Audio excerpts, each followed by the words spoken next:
All of my life, you are the one. Give my love faithfully. Ay, nandiyan na pala kayo guys. Mga ka-butterfly, nandiyan na pala kayo. So, welcome back sa aking munting bahay. Yun naman guys. Tipid tips na naman tayo. Marami na naman ako nalalamang tipid tips na iisip. So, ngayon, gagawa ko ng ano ba? Sabi kong ibig sabihin, nagli-lipstick muna ako sandali.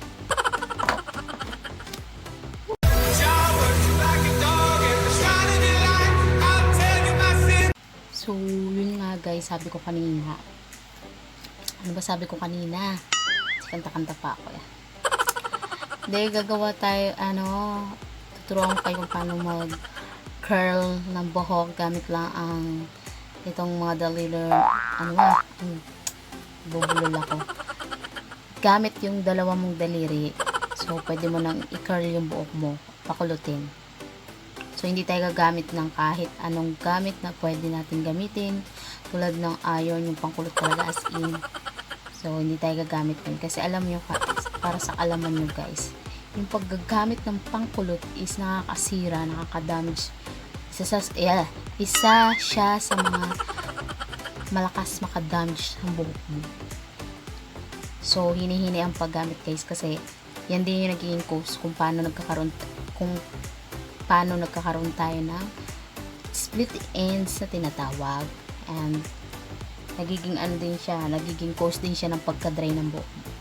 So, marami na may easy way na magagamit tulad ng pwede kang pumunta ng bukid, may makikita ka doon yung tangkay po ng puno, yung tangkay ng kamoting kahoy. So, pwede po yun. Ang mga nakakaalam lang nito yung mga taga-probinsya, ewan ko lang dito sa Maynila kung alam nila.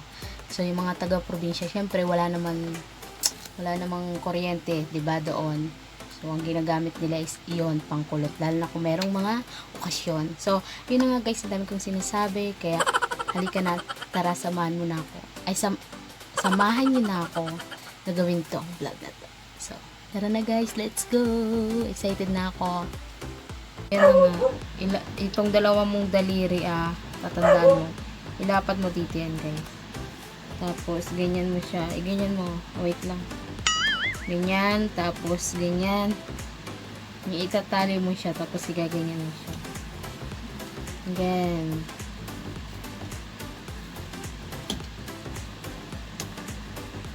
Hindi mo kailangan gumamit pa ng pampakulot. Diba? Hindi ka na mag-aaksaya ng kuryente. Tapos yan. Tapos paulit-ulit lang. Ganun lang.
guys, nag-ice-ice na din ako. Pinaganda ko na yung sarili ko.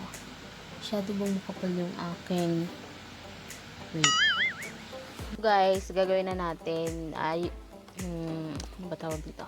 Tatanggalin ko na yung ating kinawa. Titinan, pero bago ang lahat, yung save me sa aking make. So, simple lang siya, hindi naman siya, hindi lang ako naglagay-lagay ng ano, kailangan. So, nakalimutan ko palang curl lahat, yung curl ng aking pilit baga. Pero, yan, para naman kahit paano maganda tingnan.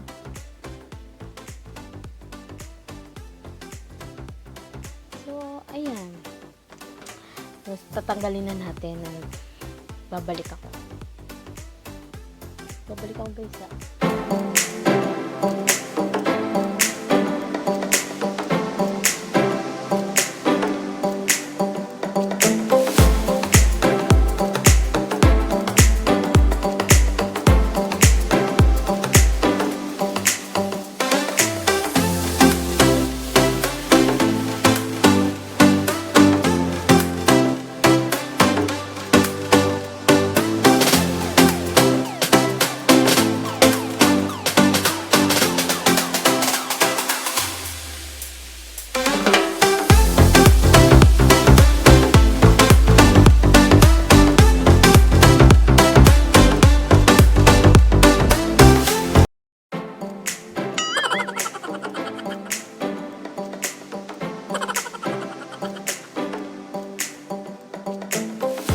And yun nga ang sabi ko guys, kung hindi ka pa nakaka-subscribe sa aking channel, huwag mo kalimutan mag-subscribe and hit notification bell para ma-update ka sa mga vlog na ginagawa ko, and comment down below na lang para sa more suggestion na gusto niyo pagawa sa akin. So, yun lang guys. And dito na nagtatapos ang ating munting tipid tips. And thank you for watching this video, and good luck. And goodbye. See you tomorrow, guys.